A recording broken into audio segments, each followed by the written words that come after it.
అందరికీ నమస్కారం. Welcome to Suman TV. ఒకప్పుడు గవర్నమెంట్ జాబ్ వచ్చిందంటే వెనక్కి తిరిగి చూసుకోవాల్సిన అవసరమే లేదు. ఎందుకంటే గవర్నమెంట్ జాబ్లో కొంత జీతాలు మోడరేట్గా అనిపించినా లాంగ్ టర్మ్లో ఆ బెనిఫిట్స్ కానీ ఆ సెక్యూరిటీ కానీ అన్మ్యాచ్డ్. ప్రైవేట్ రంగంలో ఇవాళ కూడా మనకి కుప్పలు తెప్పలుగా ఉద్యోగాలు అవకాశాలు పెద్ద పెద్ద జీతాలు వచ్చి పడినా కూడా ఇవాళకి కూడా పిల్లకో పిల్లవాడికో గవర్నమెంట్ జాబ్ ఉందంటే తల్లిదండ్రులకి చాలా రిలీఫ్. సో ఇవాళ మనం ఈ గవర్నమెంట్ కాంపిటేటివ్ ఎగ్జామ్స్ ఎలా క్రాక్ చేయాలి, వాటిలో ఇప్పుడు పెరిగిపోయిన పోటీలో ఎలా ప్రిపేర్ అవ్వాలి, ఆ మైండ్ సెట్ని ఎలా డెవలప్ చేసుకోవాలని మాట్లాడదాం. మనతో పాటు ప్రస్తుతం శ్రీధర్ సిసి వ్యవస్థాపకులు సుధీర్ చక్రవర్తి గారు ఉన్నారు. ఆల్రెడీ సుపరిచితులు, సుమన్ టీవీలో చాలా గైడెన్స్ ఇస్తూ వచ్చారు. సుధీర్ గారు నమస్కారం అండి. నమస్కారం అండి. స్వామి మాల్లో ఉన్నారు. మీకు స్వామి చరణం. స్వామి శరణం. యా. సో ఇదొక యజ్ఞం, విద్యార్థుల్ని నిత్యం తయారు చేయడం ఒక యజ్ఞం. కరెక్ట్. సో టెల్లర్స్ అండి, అసలు ఫస్ట్ కాంపిటేటివ్ ఎగ్జామ్స్ అంటే గవర్నమెంట్ కాంపిటేటివ్ ఎగ్జామ్స్ ఏమేమి ఉంటాయి మనకి? ఇయర్లీ ఆన్ అండ్ యావరేజ్ మా కోచింగ్ సెంటర్ నుంచి చదువుకున్న వాళ్ళు 4,000 మందికి యావరేజ్గా ఉద్యోగాలు వస్తున్నాయండి. బాబోయ్, 4,000 మందికి. Yes, government jobs. కరెక్ట్. అంటే అదే పబ్లిక్ సెక్టర్ జాబ్స్. అవునండి, పబ్లిక్ సెక్టర్. మీ మొబైల్ ఓపెన్ చేసి sridharcc.com వెబ్సైట్ ఓపెన్ చేసి ఫస్ట్ హెడర్లోనే ఫస్ట్ కాలమే అవర్ రిజల్ట్స్ అని ఉంటుందండి. మీరు లాగిన్ అవ్వక్కర్లేదు, ఏం అవ్వక్కర్లేదు. You don't need any credentials. www.sridharcc.com you can check. Yeah, sure. sridharcc.com website open చేసి హెడర్లో రిజల్ట్స్ అని ఉంటుంది, అది కొట్టండి. ఇయర్ వైజ్గా మీకు కనపడతాయి. 2025లో 895 సంథింగ్ ఉంటుంది స్వప్న గారు. Look at from 2024. 2025కి రీజన్ నేను చెప్తాను. లిస్ట్ ముందు ఏపీ పోలీసు కానిస్టేబుల్ అని ఉంది. అవునండి. నెక్స్ట్ 2025 దగ్గర ఒక మైనస్ బటన్ ఉంది కదండి. అవును, అది ఒకసారి క్లిక్ చేస్తే అది మినిమైజ్ అవుతుంది. తర్వాత మీరు ఇయర్స్ మొత్తం చూడొచ్చు. ఇదిగోండి, 25, 24, 23 ఇట్లా ఇవన్నీ ఇయర్స్ ఉన్నాయి. బ్లూ కలర్లో ఉన్నదేమో నెంబర్ ఆఫ్ సెలెక్షన్స్. ఇది నేను రీజన్ చెప్తాను మీకు. ఆఫ్ రికార్డ్ చెప్పమంటే చెప్తాను. 2025లో వచ్చిన నోటిఫికేషన్ యొక్క ఫైనల్ రిజల్ట్స్ అనేవి 27 ఆగస్ట్, సెప్టెంబర్, అక్టోబర్ వరకు కూడా వెళ్తాయండి. నోటిఫికేషన్ ఇవాళే వచ్చింది డిసెంబర్లో. ఫేజెస్ అన్నీ అయిపోయేటప్పుడు 26లో రిజల్ట్ వస్తుంది. సో 25లో వచ్చిన నోటిఫికేషన్ యొక్క రిజల్ట్ ఇది. ఇప్పుడు ఇది క్లిక్ చేశారనుకోండి,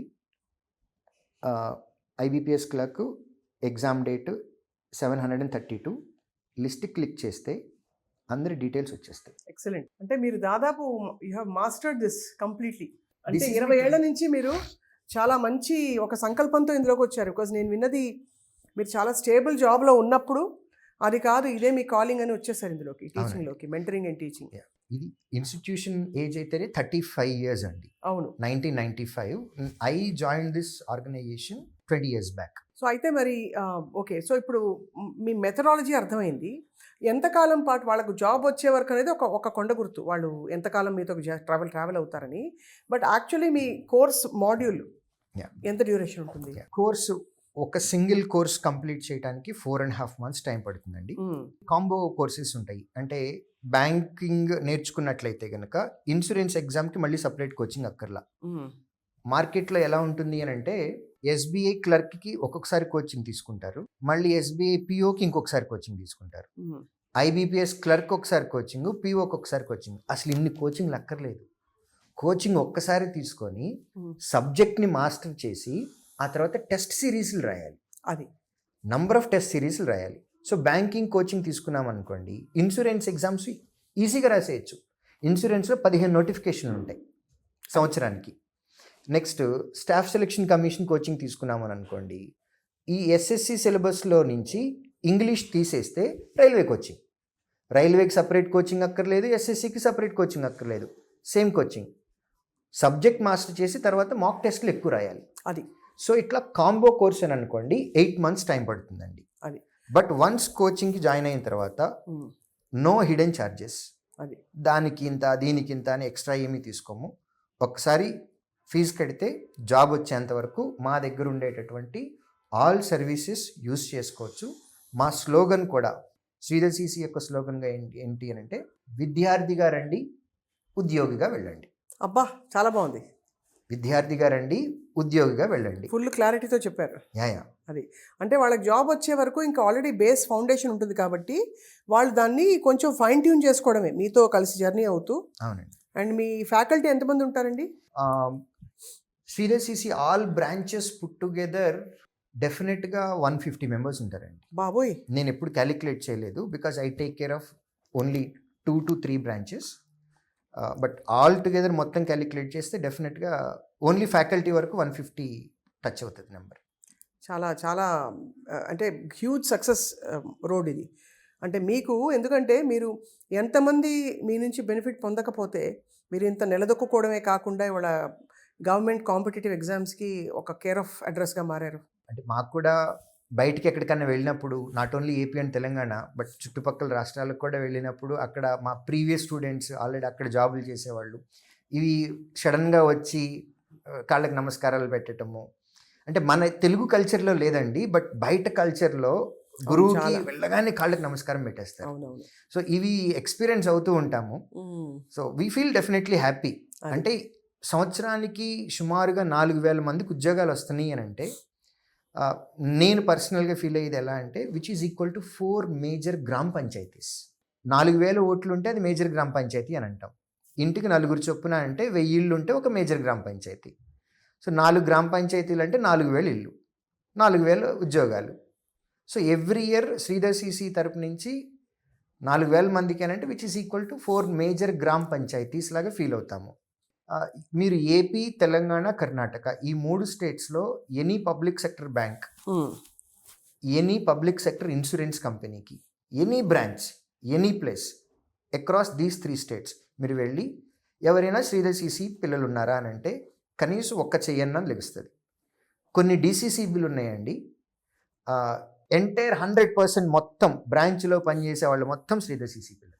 అలాంటివి కూడా ఉన్నాయి మా దగ్గర. చాలా it looks like a very అంటే కరెక్ట్గా కన్విక్షన్తో మీరు వచ్చి ఇందులో పడ్డట్టు అనిపిస్తుంది. అంటే మీ రోడ్ మ్యాప్ చూసినా అండ్ మీరు ప్రొడ్యూస్ చేసిన సక్సెస్ చూసినా కూడా. ఇప్పుడు మామూలుగా మీరు అన్నారు కదా, అంటే గ్రాడ్యుయేట్స్ అయిపోయారు, ఖాళీకి కూర్చోవడం వద్దు అని ఏదో ఉద్యోగంలో చేరిపోతారు. మధ్యలో ఇలా ఏదో competitive exams, government exams try చేస్తున్నా అని కూడా చాలామంది అనగా విన్నాను. సో అలాంటి వాళ్ళకి మరి పార్ట్ టైం ఉంటాయా ఇవి, లేకపోతే ఫుల్ డే వాళ్ళు డెడికేట్ చేయాల్సి ఉంటుందా మీ కోర్సెస్కి? నేను మీకు ఈ కాంపిటేటివ్ ఎగ్జామ్ యొక్క ప్రాసెస్ చెప్తానండి. ఇందులో కట్ ఆఫ్ మార్క్ ఉంటుంది. కట్ ఆఫ్ మార్క్ జనరల్గా ఏమనుకుంటాము అని అంటే 60% వస్తే క్లియర్ అవుతుంది అని అనుకుంటాం. నో, ఒక పోస్ట్కి 20 మందిని ప్రిలిమ్స్ నుంచి పాస్ చేస్తారు. అంటే మనకి 100 పోస్టులు ఉన్నాయి అనుకోండి, 2,000 మందిని మాత్రమే ఎగ్జామ్ ఎంతమంది అయినా రాయనివ్వండి, 1,00,000 మంది, 10 లక్షల మంది, 20 లక్షల మంది, ప్రిలిమ్స్ నుంచి బయటికి 20,000 మందిని మాత్రమే తీస్తారు. 1:20 రేషియో అంటాం. ఒక పోస్ట్కి 20 మందిని తీస్తారు. ఈ 1:20 రేషియోలో తీసే క్యాండిడేట్స్కి కట్ ఆఫ్ మార్కు ఈ లాస్ట్ క్యాండిడేట్కి వచ్చే మార్క్ ఉంటుంది కదండి, అదే కట్ ఆఫ్ మార్క్. నెక్స్ట్ దీనిలో ప్రతి సెక్షన్కి మినిమం కట్ ఆఫ్ మార్క్ ఉంటుంది. 10th క్లాస్ పాస్ అవ్వాలి అని అంటే ఎగ్జాంపుల్ చెప్పేస్తాను. 10th క్లాస్ పాస్ అవ్వాలి అని అంటే 6 సబ్జెక్టులు ఉంటే 6 సబ్జెక్టుల్లోనూ పాస్ అవ్వాలి. అవును.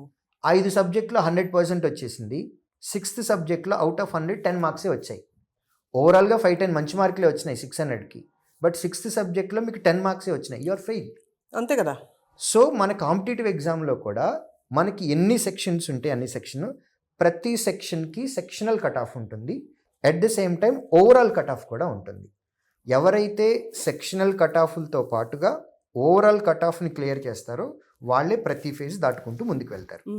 సో ఈ ఎంటైర్ ప్రాసెస్లో నేను చెప్పదలుచుకున్న పాయింట్ ఏంటంటే, ఒక స్టూడెంట్ ఎగ్జామ్ క్లియర్ అవ్వాలి అని అంటే ఫర్ ఎగ్జాంపుల్ 4 సబ్జెక్టులు ఉంటే ప్రతి సబ్జెక్ట్ మీద తనకి కమాండ్ రావాలి, వస్తేనే ఆ మినిమం కట్ ఆఫ్ అనేది దాటగలరు. So if you dedicate yourself the entire day, whole day మీరు డెడికేట్ చేశారని అనుకోండి, ఇవి కంప్లీట్ చేయడానికి మీకు ప్రాబబ్లీ 6 months పట్టుద్ది. మీరు ఫినాన్షియల్ డెఫినెట్గా ఎవరి సిచ్యుయేషన్స్ వాళ్ళని బట్టి ఫినాన్షియల్ ప్రాబ్లమ్స్ వల్ల కొన్ని ప్రైవేట్ జాబ్స్ చేస్తూ ఉంటారు.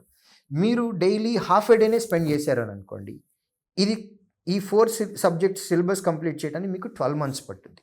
కాబట్టి మీరే డిసైడ్ చేసుకోవాలి ఏది ఇంపార్టెంట్. అంతా అసలు త్యాగం చేసి అంతా పక్కన పెట్టేసి నేను దీన్నే పట్టుకుంటాను, ఇంకా పట్టు వదలని విక్రమార్కుల్లాగా చదువుకుంటారంటే వాళ్ళకి రిజల్ట్స్ కూడా అలాగే వస్తాయి కదా. అంతే కదండి, డెఫినెట్గా. ఎందుకంటే మీరు చెప్పే దాని ప్రకారం ఒకటి వర్కౌట్ కాకపోయినా వెంటనే పడే ఇతర నోటిఫికేషన్స్లో వాళ్ళు కొంచెం ఫైన్ ట్యూన్ చేసుకుని చిన్న చిన్న మార్పులు చేసుకుని రెండో దానికి అపేర్ అయిపోవచ్చు, మూడో దానికి అయిపోవచ్చు. ఇవన్నీ అవుతున్న క్రమంలో మళ్ళీ ఫస్ట్ది మళ్ళీ పడచ్చు, ఏదైనా అవ్వచ్చు. కానీ ఏదైనా 8 నెలల్లో job guarantee. Self post మార్టమ్ is very very very important. Self post మార్టమ్ అంటే మనకి ఫెయిల్యూర్స్ అనేవి ఎక్కువ వస్తూనే ఉంటాయి every day. In a way I can say me day నా డే కూడా ఫెయిల్యూర్తోనే స్టార్ట్ అవుతుంది. ఇంకా 4 గంటలు పడుకుందామని అనిపిస్తుంది ముందు రోజు యొక్క వర్క్ ప్రెషర్ వల్ల. కానీ ఇవాళ ఉన్నటువంటి కమిట్మెంట్స్ ప్రకారము 7కో 6:30కో 6 o'clock లెగవాలి. అబ్బా అనుకుంటానే లెగుస్తాం. That's a failure. మనం అనుకున్నవన్నీ మనకి రావు. సో స్టూడెంట్కి కూడా డెఫినెట్గా ఫెయిల్యూర్స్ అనేవి కామన్గా ఉంటాయి. బట్ ప్రతి ఫెయిల్యూర్లో వాళ్ళు చెక్ చేసుకోవాల్సింది ఏంటి అని అంటే what exactly went wrong. Right. మనం ఏం తప్పు చేసాం. మనుషులుగా ఎందుకు పుట్టాము అని అంటే తప్పులు చేయడానికి పుట్టాము. మనుషులుగా ఎందుకు పుట్టాము రెండోసారి అడిగితే చేసిన తప్పు మళ్ళీ చేయకుండా ఉండటానికి కోసం పుట్టాము. రైట్. సో ఒకసారి చేసాం mistake, we have to learn from our mistake and improve that. Next అదే మిస్టేక్ రెండోసారి ఎగ్జామ్లో వచ్చినప్పుడు చేయకూడదు. ఇలా మనల్ని మనం సెల్ఫ్ పోస్ట్ మార్టం చేసుకుంటూ మన సబ్జెక్ట్ గ్యాప్స్ ఎక్కడైతే బ్రిడ్జ్ గ్యాప్స్ ఉన్నాయో వాటిని ఫిల్ చేసుకుంటూ మనం కనుక ముందుకు వెళ్తూ ఉంటే డెఫినెట్గా 1 yearలో ఉద్యోగం వచ్చేస్తుంది. ఎందుకంటే ప్రొవైడెడ్ ఏ కేస్. రైట్. ఏది నాకు ఇన్కమ్ ట్యాక్స్ ఇన్స్పెక్టర్ ఉద్యోగమే కావాలి అని మడిగట్టు కూర్చోకూడదు. ఎందుకంటే సంవత్సరానికి ఒక్కసారే వస్తుంది ఆ నోటిఫికేషన్. ఇది రాలేదంటే మళ్ళీ నెక్స్ట్ ఇయర్ పడుతుంది. మేమేమంటాము, పబ్లిక్ సెక్టర్ జాబ్స్కి మీ ఎలిజిబిలిటీకి ఏవైతే ఎలిజిబిలిటీ ఉన్నాయో వాటిలో బెస్ట్ ఎంచుకోండి, అన్నిటినీ అప్లై చేయండి. అవును, బెస్ట్ కూడా కాదు స్వప్న గారు, అన్నిటికీ మీకు ఎలిజిబిలిటీ ఉంది అని అంటే ముందు అప్లై చేయండి. ఉద్యోగాలు రానివ్వండి ఫస్ట్.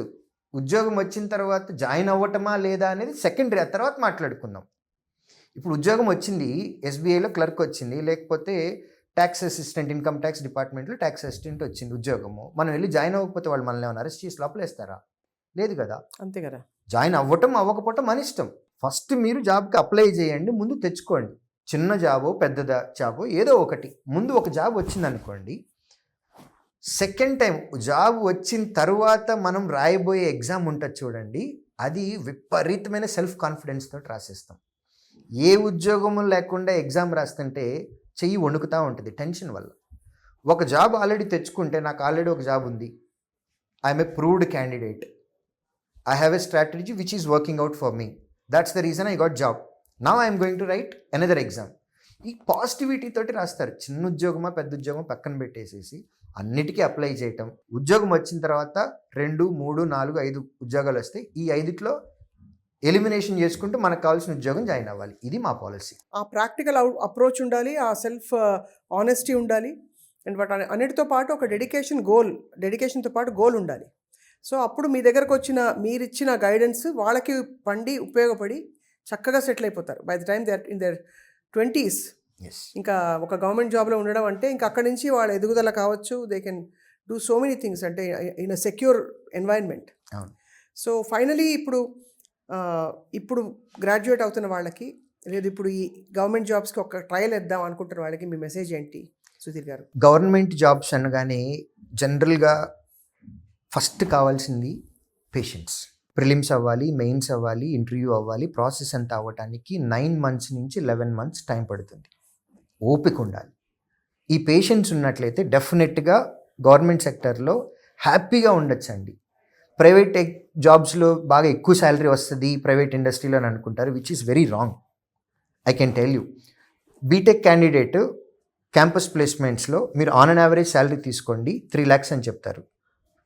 ఆఫర్ లెటర్లో 3 lakhs ఆన్ అన్ యావరేజ్ కనపడుతుంది. బట్ ఇన్ హ్యాండ్ వచ్చేది మీరు కావాలంటే ఎవరినైనా కనుక్కుంటే, ప్రేక్షకులు ఎవరైతే వాళ్ళు ఉన్నారో వాళ్ళల్లో కూడా మీరు చెక్ చేసుకుంటే ఇన్ హ్యాండ్ 16,000 17,000 వస్తాయి, అంతకుమించి రావు.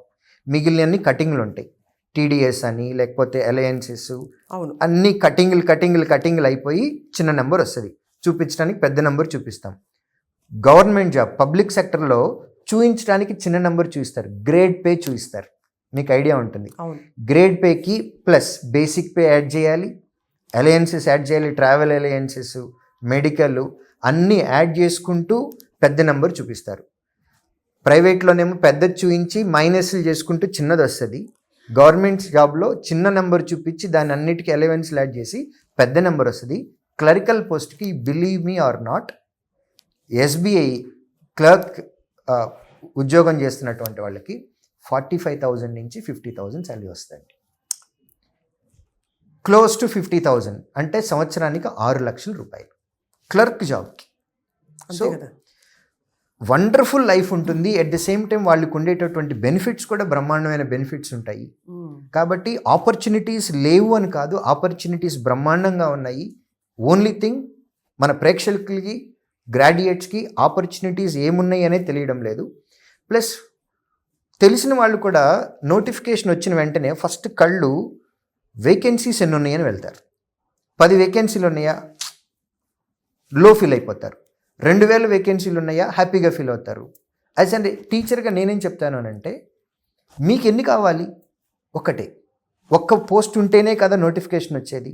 ఆ ఒక్కటే పోస్ట్ వచ్చింది, ఆ ఒక్కటి నాదే అని ప్రిపేర్ అయ్యి ఎగ్జామ్కి పాజిటివిటీ తోటి వెళ్ళాలి మనం. అదే 2 లక్షల మంది రాస్తారు, 10,000 ఉద్యోగాలు మనకేం వస్తుందని పెట్టకూడదు, నిరాశపడకూడదు. అది మనకు కావాల్సింది ఒక పోస్టు, ఆ ఒక్క పోస్టే ఉంది, అందులో గ్యారెంటీగా ఒక పోస్ట్ నాది అనే కాన్ఫిడెన్స్ తోటి ప్రిపేర్ అవ్వాలి. అదే కాన్ఫిడెన్స్ తోటి ఎగ్జామ్లు రాయాలి. రాసుకుంటూ మనల్ని మనం ఇంప్రూవ్ చేసుకుంటూ వెళ్ళిపోతే గవర్నమెంట్ జాబు రావటానికి ప్రాసెస్ వల్ల కొంచెం డిలే అవుతుంది, కానీ డెఫినెట్గా జాబ్ వస్తుంది. బాగుంది, చాలా బాగుంది. అంత కాన్ఫిడెన్స్ మీరు ఇస్తున్నారు. 20 ఏళ్ల ప్రయాణంలో వేల మందిని మీరు సెటిల్ చేశారు గవర్నమెంట్ జాబ్స్లో. అండ్ ఇంకా రాబోయే జనరేషన్ కూడా ఐ థింక్ తప్పకుండా ఈ కొత్త పాసిబిలిటీకి ఓపెన్ అయితే ఐ థింక్ అందరూ ప్రైవేట్ సెక్టర్ వైపు చూస్తున్నారు కాబట్టి ఇటువైపు ఆలోచించని వాళ్ళు ఈ కొత్త పాసిబిలిటీ చూడాలని చెప్పి మేము కూడా సూచిస్తున్నాము. తప్పకుండా సుధీర్ గారు, మీ presence and your information has really opened a lot of minds ఇవాళ. తప్పకుండా రాబోయే రోజుల్లో మళ్ళీ మీతో ఒక లాంగ్ కాన్వర్సేషన్, అసలు నోటిఫికేషన్స్ అన్నీ దగ్గర పెట్టుకుని ఎన్ని ఉద్యోగాలు ఉన్నాయి, ఒక్కొక్క ఎగ్జామ్ తాలూకు విషయం ఏమిటి, అసలు ఏం కావాలి వాళ్ళకి, ఎలాంటి క్వాలిఫికేషన్ స్కిల్ సెట్స్ ఉండాలి మాట్లాడదాం. డెఫినెట్గా. థ్యాంక్ యూ సో మచ్ అండి. Thank you. నమస్కారం.